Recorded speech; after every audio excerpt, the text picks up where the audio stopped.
Hi everybody, this is On Air, my Beatles collection. Today I want to show you a couple of things. One of them goes all the way back to 1964 and it's believed to be the first Beatles pirate record. Some would say bootleg, but technically that wouldn't be correct. It's a pirate because it's actually the Beatles music lifted from existing official sources and put in a new format. And this is that format. The original greatest hits. People that refer to all unofficial records as bootlegs would call this the first Beatles bootleg ever. Now as you can see, it alludes to the Beatles in that with the haircuts, but nowhere on this jacket does it mention the Beatles. It mentions all those songs. And here's what the back looks like. So this was a one-off company, I believe, Greatest Records, Inc., 1964.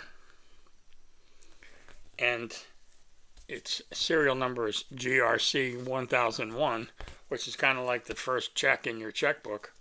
I think this was the only check in their checkbook. But what's unique about it is it actually is the Beatles, even though there's no reference to the Beatles. These are believed to be needle drops from what had been released in Canada. So, for example, Love Me Do is the first song on the second side, and it is the Ringo drumming version of Love Me Do, which was not available in the US. If you think of this as a comparison to, say, introducing the Beatles on VJ, you'll see, well, this does include Love Me Do, which was only on version 1 of the VJ album, and this does not include P.S. I Love You. So that's interesting. Let me show you the actual disc. I keep it in a poly-lined sleeve these days. So here is side 1. There is the label. As you can see, this has a nice shine. Probably was not played very often. You know, when you have it in front of you, you get a little bit of that whiff of, antiqueness, sort of a patina of the nose, if you will. But anyway, that's the greatest hits, and as you can see, it's got all the early Beatles stuff, and I don't know how many were pressed. I don't know how many of you have seen this. I had another copy of it that was pretty beat up, and as you can see, this is in pretty good shape. This is VG plus in my book, and the record is there's no skips. There is one little scar on it that looks like I could clean it out, but it really is in great shape. So that's from 1964, Greatest Records. And then a couple of years later,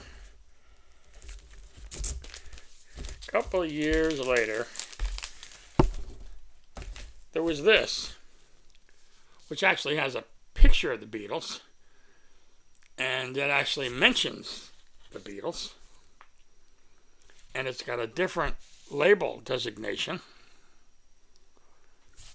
and that's not a hype sticker, that's just printed right on there. And this is different in only one way. They added Strawberry Fields Forever to this. Otherwise, this is that same album. I don't know if it's the same company. I don't know who Suta is. This says Suta number 6667. So that's interesting. If we look at the two side by side, The first one starts with Twist and Shout on side 1. This one starts with Strawberry Fields, but then goes right to Twist and Shout.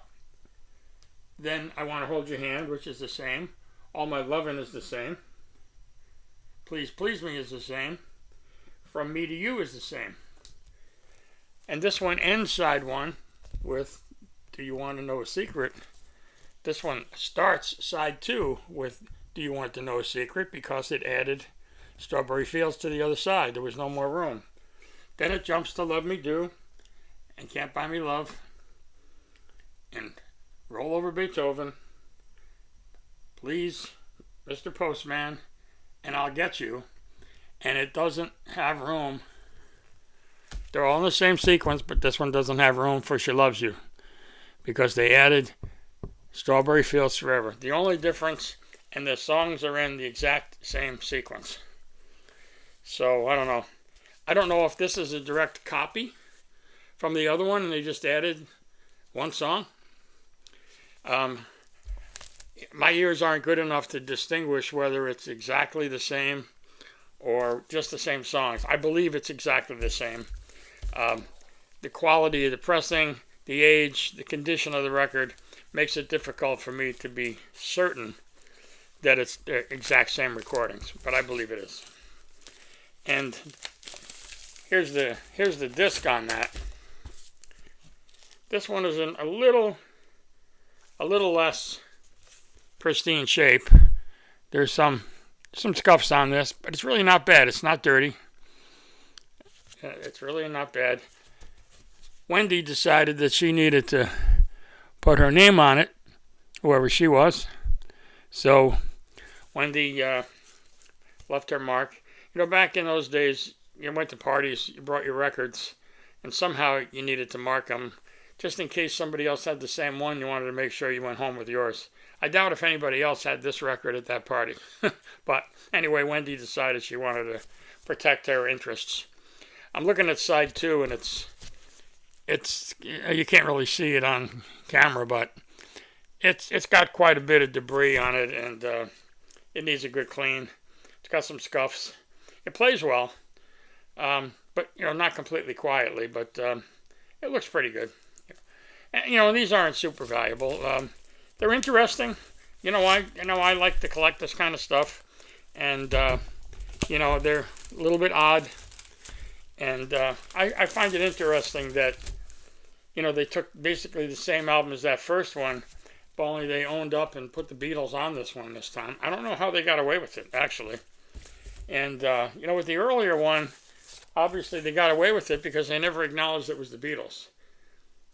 There was a lot of records that came out in 64 and to a lesser degree in 65 that I call exploitation records. Whereas somebody would, spell Beatles with 2 E's, or they would call them Liverpool something or others. And I personally have, I don't know, maybe a dozen of those kind of records that are purely exploitation discs that wanted to confuse grandma if she was buying you a record for Christmas. And, she'd see something like this and say, oh, that must be those Beetle Bugs. And she'd buy it for Wendy or whoever it might have been. So anyway, that's really all I wanted to show you on these. Just a quick video. A lot of people haven't seen these up close, and might find it hard to get one in this kind of condition, particularly this one. This is in pretty good shape. There's a little bit barely visible ring wear right here, and I don't think you can see it on camera. You could barely see it in person. And I did forget to mention that somebody felt the need to put their name on this one too. I forgot to mention that earlier. So, it was a common thing to put your name on records. Nobody thought in terms of, collecting them for the future or having any collector's value, financial value or any of that sort of thing. So, people wrote on them. People did worse things. They used record jackets for coasters at a New Year's party, whatever. So, anyway, that is the original greatest hits and the first Beatles bootleg pirate ever.